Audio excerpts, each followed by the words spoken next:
बिस्मिल्लाहिर्रहमानिर्रहीम। महमूद अहमद मुसाफिर, मंडी तड़ा, कोटली, जीर रोड।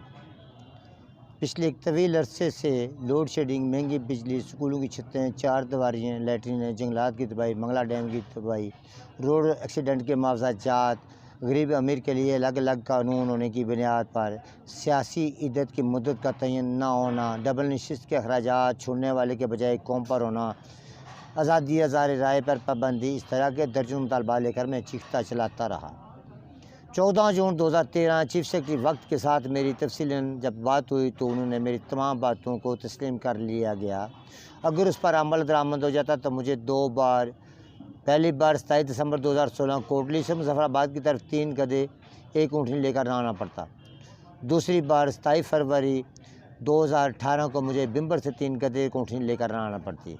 जब पहली बार आया तो गवर्नमेंट ने मेरे तमाम मुतालबात को फिर दूसरी बार भी तस्लीम कर लिया, लेकिन उस पर अमल दरामद ना हुआ। अमल दरामद ना होने की वजह से मुझे जब दोबारा मैं आया 27 फरवरी 2018 को तो मेरे कॉलर रोकने पर मुझसे जब उन्होंने ज़हनी तशद्दुद किया, मैं बेहोश हुआ तो मुझे अस्पताल लेकर गए, वहाँ से पिंडी से कोटली और मेरे जानवरों को भी वापस कोटली लेकर गए।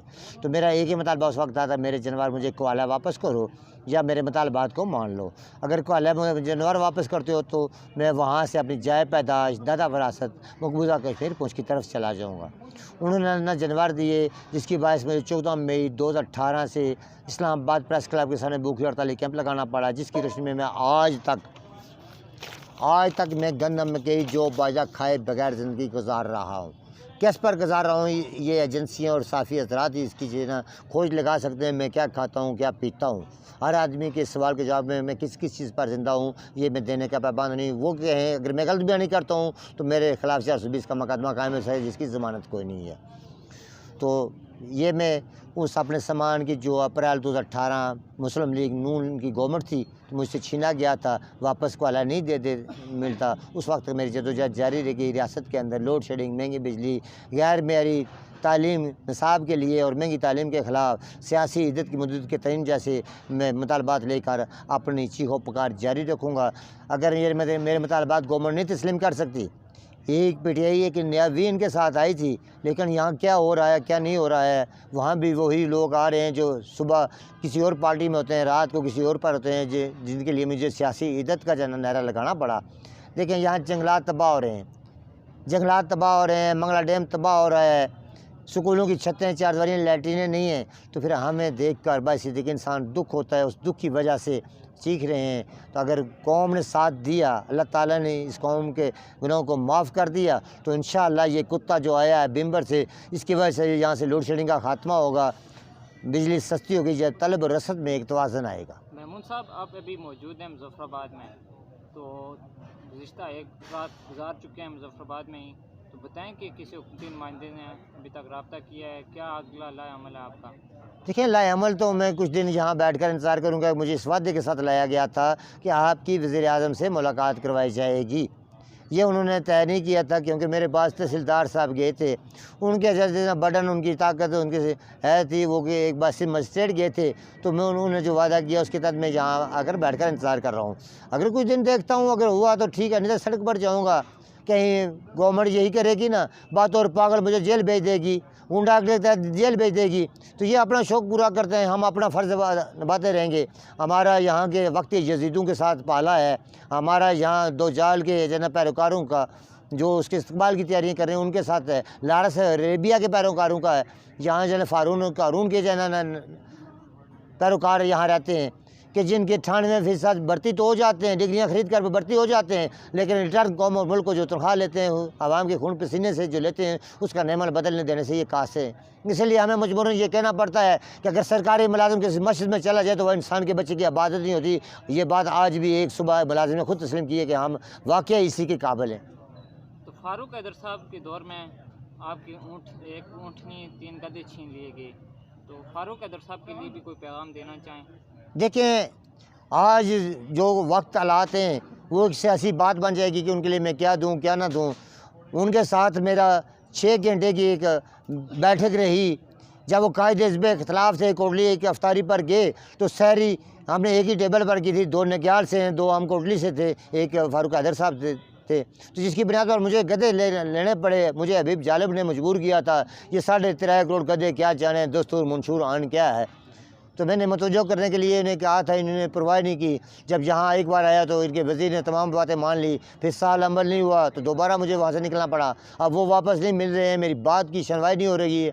अगर 14 जून 2013 अलमदीन बल्लो साहब के साथ जो डिबेट हुई थी उस पर अमल दरामद हो जाता तो मुझे 2 बार गधे नहीं लाने पड़ते, मुझे ना आज कुत्ता लेकर आना पड़ता, ना मुझे 14 मई 2018 से गन्ना मकई जौ बाजा चावल खाने से परहेज करनी पड़ती। तो आप बुनियादी इंसानी हुकूक की बात कर रहे हैं, तो कुछ लोग तो ये कहते हैं कि ये रियासत अपने पाँव पे ही नहीं खड़ी, तो ये किस तरह बुनियादी इंसानी हुकूक? तो पाँव पर क्या है ना, फरिश्ते अगर इसे खड़ा करेंगे या जो बाइडन अगर करेगा या बरतानिया अगर करेगा या रूस अगर करेगा, ये ना हमने भी जागना है। अपने घर की सफाई हमने करनी है, मल्लेदारों ने अगर हमारे घर की सफाई नहीं करनी है, उसकी देखभाल नहीं करनी है। मौजूदा वज़ीर-ए-आज़म जो हैं खित्ते के, उन्होंने पिछले दिनों एक प्रोग्राम जिरगा है जियो न्यूज़ का प्रोग्राम, उसमें ये कहा कि आज़ाद कश्मीर हुकूमत के पास है ही नहीं कुछ। देखें, आज़ाद कश्मीर गवर्नमेंट के पास वो कुछ आया, यहाँ आज से 30 साल कबल 70 करोड़ रुपया मशरूम की पैदावार के लिए लगाया गया। अडियाँ गढ़ दुबट्टे की तरफ एक इस्मा नामी इन्हें अदारा बनाया ज़राअत वालों ने, उस 70 करोड़ की वैल्यू आज 70 खरब से भी ज़्यादा है। वहाँ से 10 किलो मशरूम भी रोज़ाना की बुनियाद पर आकर मुजफ्फराबाद नहीं फ़रोख्त हो सकी, किसी मंडी में नहीं फ़रोख्त हो सकी। यहाँ पैसा इतना है जिसका हिसाब नहीं है। यहाँ जाली खाद बीज के नाम पर करोड़ों रुपये कोऑपरेटिव बैंक के ज़रिए दिए गए, अमदाद बामी अलमारूफ फ्राड बामी के ज़रिए दिए गए। मुझे भी उसी की वजह से यहाँ कि मुझे भी कहते थे कि फ्राड पर ले लो, मैं कहता था मुझे कमीज़ के लिए चाहिए, जुत्ती के नाम पर मैं नहीं लूँगा, जिसकी वजह से जंग शुरू हुई। तो देखें कि यहाँ पैसा बहुत आता है। देखें यहाँ कल इन्होंने 20-25 गाड़ियाँ नई खरीदी हैं 42-43 करोड़ की। क्या पहली गाड़ियों पर जो है सफ़र नहीं हो सकता था? वो नाकस थी, उनका रंग ख़राब था, उनकी सीटें ख़राब थी या क्या था? यहाँ ब्यूरोक्रेट्स के बीवियों के लिए नया टिश्यू लाने के लिए गाड़ी, ताज़ा टिश्यू लाने के लिए इस्लामाबाद जाती है, टमाटर लेने के लिए, एक चिप्स का पैकेट लेने के लिए गाड़ी घर से निकलती है और बच्चे के लिए चिप्स का पैकेट आता है, उसके लिए सब कुछ पैसा है। नई गाड़ियों खरीदने के लिए पैसा इनके TADA के लिए है, इनके लिए सीटें अपग्रेड करने के लिए पैसा है, लेकिन स्कूलों की छतों और चारदीवारियों के लिए पैसा नहीं है। ये इससे बड़ा झूठ मुनाफिकत क्या हो सकती है? तनवीर इलियास तो वही कहेगा जो नीचे से सेक्रेटरी से पुट अप करेगा, जो नीचे से डायरेक्टर करेगा, जो नीचे से सेक्शन ऑफिसर करेगा, उसका क्या अपनी कोई ज़बानी है या डेमोक्रेसी है? डेमोक्रेसी पर 400 साल कबल अल्लाह की लानत पड़ गई जब इस डेमोक्रेसी की इब्तदाई बहस पर सुकरात की जान गई थी। तो फिर अगर आपको यहीं से अगर गिरफ्तार कर लिया जाता है फिर क्या कहें? देखिए, वो गिरफ्तार कर रहे हैं, शौक पूरा कर देंगे, यही करेंगे किसी जेल में भेज देंगे या किसी पागलखाने में किसी जज के सामने पेश करके ये पागल है तो जेल भेज देंगे। वैसे भी मैं 21 अप्रैल 1996 में ASI चौकी इंचार्ज जलालाबाद सुल्तान अवान जो इस वक्त SP हैं, उनके सगासे की रूप में आज भी जेल में हूँ। तो वापस अगर जेल में नहीं भी रखा जाता, वापस आपको अपने आबाई इलाके में छोड़ दिया जाता है जिस तरह पहले छोड़ दिया गया, तो फिर क्या होगा? दोबारा से मार्च शुरू करेंगे? देखें कि उन बार बार मार्च करेंगे या किसी कोर्ट का रुजू करेंगे, क्योंकि मैं पहले भी इन्हें कह चुका हूँ कि ये हिंदुस्तानी गवर्नमेंट के नरेंद्र मोदी के ले पालक बच्चे हैं कि यहाँ वो बात की जाए जिसके वजह से हम वफाक को ये कह सकें कि ये हिंदुस्तान नवाज लोग हैं, ये उसके लिए ये काम हिंदुस्तान के लिए करते हैं, नरेंद्र मोदी के लिए काम करते हैं कि यहाँ की रियासत के अंदर ग्रोथ ना हो, खुशहाली ना हो। अगर मेरी बात को ये मान लेते, मेरा जुर्म क्या है? मेरा जुर्म ये सिर्फ ये वाजिया लिखा हुआ है, खुशहाल कश्मीर, खुशहाल पाकिस्तान, खुशहाल इंसान, ये मेरा जुर्म है। अगर इस जुर्म की बुनियाद पर ये मुझे कुछ भी करते हैं तो मैं तैयार हूँ, उसके लिए मुझे कोई फिक्र नहीं है। इन्हीं मुतालबात की खातिर आप प्रेस क्लब 9 महीने बैठे रहे, वहाँ से भी आपको कोई खातिर कामयाबी हासिल नहीं हुई, लेकिन फिर भी आपने दोबारा मार्च किया, तो उस मार्च के हवाले से क्या कहेंगे जो आपने पिछले 2018 में किया था? तो देखिए, उसमें मुझे रोक लिया गया, मेरे सामान को जो है ना उन्होंने जब्त करके कोर्ट ले करके मुझे गाड़ देने की कोशिश की। मैं इनकार हो गया कि मैं किसी मकसद के लिए 12-13 लाख रुपया लगा कर यहाँ पहुँचा था 2018 में। 36 दिन मेरे जो है ना ज़ाया हुए थे, रात को सड़कों पर सोता रहा। तो उसके बाद उन्होंने बात करने के बजाय ऐसी बदमाशी का एक तौर तरीका इस्तेमाल किया टेबल टॉक से ये भागते हैं, ये चोर हैं। 2018 से भी कबल आपने कोई मार्च किया है? 27 दिसंबर 2016 को किया था, जिस पर तमाम वज़ीर वक्त राजा निसार साहब ने, जो वज़ीर कानून भी थे, वज़ीर बरक़ियात थे, उन्होंने तस्लीम कर लिए थे। उससे पहले 1996 में मैंने एक पैदल मार्च किया था कोटली से पिंडी, पिंडी से यहाँ 10 दिन में वो सफ़र तय किया था। उसके अलावा भी मैं यहाँ एहतजाज करता रहा। ये तो जैसे मुझे इन्होंने मजबूर किया, मैं गधे लेकर आया हूँ, आप कुत्ता लेकर आया हूँ, ये तो जैसे इनकी मजबूर करने की बुनियाद है। देखिए, मैं तो पहले बड़े पुरअमन तरीके से एहतजाजी कैंप लगा कर बैठता था। इन्हें जो मायदे भी किए, एक पर अमल दरामद नहीं हुआ। देखिए, मेरी वजह से पाकिस्तान की कौमी असम्बली के अंदर 14-15 में मामला रियासत के ज़रिए बहस है। जमशेद दस्ती ने सवाल उठाया, हुक्मरानों शर्म करो, बलोचियों को गैस दो, कश्मीरियों को बिजली दो, जिस पर तमाम चैनल में ब्रेकिंग न्यूज़ आई कि आबद शेरों ने जमशेद दस्ती की हाथ पाई, जिसकी बलीगुर रहमान मौजूदा गवर्नर ने गवाही दी कि वाक़या में भी आज़ाद कश्मीर में क्या था, लोग बिजली के लिए तरस रहे हैं। देखिए कि मैं जो कर सकता हूँ वही जितनी मेरी ताकत है। यहाँ आज से 15-20 साल पहले 2 मेगावाट से कम बिजली पर पैदा करने का इनके पास अख्तियार था। मेरी वजह से इन्हें 100 मेगावाट तक बिजली पैदा करने का अख्तियार मिल गया। और मैं इन्हें क्या दूँ? कोटली बड़ाली के मकाम में प्रोजेक्ट लगा जिसकी लागत 12 रुपये है, ये 44,000 रुपये बता रहे हैं। 44 से 12 निकाले 32,000 की पहली करप्शन उसमें है। 1 मेगावाट बिजली की कीमत उसकी प्रोडक्शन पर 20 करोड़ रुपये खर्च होती है। जब 2 करोगे तो फिर 40 करोड़ नहीं होगी, फिर 36 करोड़ होगी। जब 3 करोगे तो फिर 54 नहीं होगी, फिर 47 होगी। इसी तरह जाकर जब 100 करोगे तो उसकी 12 अरब रुपया बनेगी, 12 करोड़ रुपया पर मेगावाट की। क्योंकि एक बकरी की देखभाल करते तो एक मुलाजिम चाहिए, तो 10 की भी देखभाल एक ही करेगा। एक बकरी के लिए भी कमरा चाहिए, 10 के लिए भी कमरा चाहिए। एक के लिए खुरली चाहिए, 10 के लिए भी वही खुरली चाहिए। एक के लिए भी एक बल्ब चाहिए, 10 के लिए भी वही एक बल्ब काफ़ी है कमरे में रोशनी देने के लिए। तो गुज़िश्ता कई दिन पहले यहाँ पे वो हुआ था, एहतजाज हुआ है, लोड शेडिंग के ख़िलाफ़ एक तहरीक उठी थी। तो उस तहरीक में यकीनन आपने देखा होगा कि पूरे ये तहरीक पूरे खिता कश्मीर में फैल चुकी थी, नीलम से बिम्बर तक। तो वो तहरीक एकदम बिल्कुल वो हो गई उस हवाले से। देखें, यहाँ जो कुछ तंजीमें हैं, जो पब्लिक के ग्रोह हैं, एहतजाज के लिए उकसाते हैं, खुद टाइम नहीं देते, उनके अपने मामलात हुकूमत के पास होते हैं। वो आने वाले चंद चीज़ों को जो है ना पर बोलने से लोगों को रोकने के लिए नए नए इशू खड़े करके एक दिन के लिए आते हैं, 10 दिन उसी पर बहस चलती रहती है।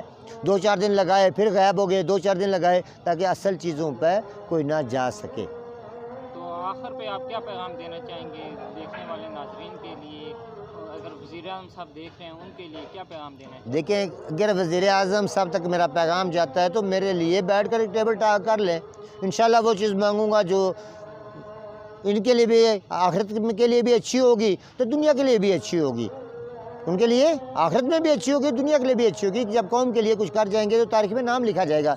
अगर इन झूठे मुनाफिक अफसरान के ब्याह पर रहे तो कल मकावात अमल है, इनका नाम लेवा भी कोई नहीं होगा, जिस तरह बाकी लोगों का कोई नहीं है। अगर कौम में से कोई बाशऊर सुन रहा है तो अपने घर में एक स्याह झंडा लगा दे जिस पर लिखा लोड शेडिंग, महंगी बिजली, महंगी तालीम, ज़ुल्माना टैक्स नामंजूर। तो जब ये पूरी रियासत में लग जाएंगे तो ठीक है, नहीं तो वैसे ही शौक़ से जो मैं नुमाइंदगी इनकी करवा रहा हूँ, बिजली जाने पर ये गाली निकालते हैं, बिल देखने पर गाली निकालते हैं, गाली निकालने वाले को कुत्ता कहते हैं, इसीलिए मैंने कुत्ता मार्च शुरू कर रखा। आपको यकीनन तनकीद का सामना भी करना पड़ा होगा, क्योंकि आपने माजी में कई मार्च कर चुके हैं, तो डिसहार्ट आप नहीं हुए? देखें, अगर डिसहार्ट होता तो आज यहाँ आपके सामने ना होता। क्या पैगाम देंगे जो तनकीद? देखें, मैं देखेंगे उनका जितनी अक्ल, सोच, बिसारत है, जितना शौर है, उतनी वो बात करेंगे। मुझे वॉइस ऑफ अमेरिका वालों ने एक बार पूछा कि आपके बारे में गवर्नमेंट का रवैया है, गवर्नमेंट की राय है, ये पागल है, नुसरबाज है, ये पागल है, नुसरबाज है। तो एक बात उन्होंने कोई और भी इस्तेमाल की थी, तो मैंने 3 तस्लीम कर दी। ये ब्लैक मेलर है, ये नुसरबाज है, ब्लैक मेलर है और पागल है। तो मैंने कहा मैं हाँ, ये तीनों का मैं इकरार करता हूँ। पागल में हूँ मेरी वजह से रियासत के अंदर 17 साल पढ़ने वाली किताब मुमताज़ मशरक़ुल जमात पंजम 95 में कोटली में बैन लगा और 96 में पूरे आज़ाद कश्मीर में। मेरी वजह से 1997 में सीरत-उन-नबी सल्लल्लाहु अलैहि वसल्लम मालूमात के आने में पंजाब असम्बली में बैन लगा। बाज़िया साहबज़ादा फजल करीम साहब MPA कसूर, उसमें आटे में नमक मोहतरमा शीरी मज़ारी का भी है कि उसने भी कहीं रहनुमाई की जहाँ मुझे उनके पास भेजने वाली वो थी। आपने मशरक़ी इल्म की बात की, तो अभी भी मुताला पाकिस्तान ही पढ़ाया जा रहा है, मुताला कश्मीर के हवाले से कोई सब्जेक्ट देखें, मुताला कश्मीर पर डिमांड करे कौम या क्या करे, इसके लिए ये दर्जनों अनापरस्त कौम परस्त नेशनलिस्ट हैं, रियासती जमातें हैं, वो डिमांड करते रहे मुझे रियासत में बिजली चाहिए, पीने का साफ़ पानी चाहिए, मेयारी तालीम चाहिए, सस्ती तालीम चाहिए, सियासी इद्दत की मुद्दत का तयन होना चाहिए, जंगलात की कटाई रोकी जानी चाहिए, मंगला डैम को तबाह होने से बचाया जाए, हर कानून जो राज वक्त है उस पर अमल दरामद किया जाए, अमीर गरीब के लिए अलग अलग कानून ना हो।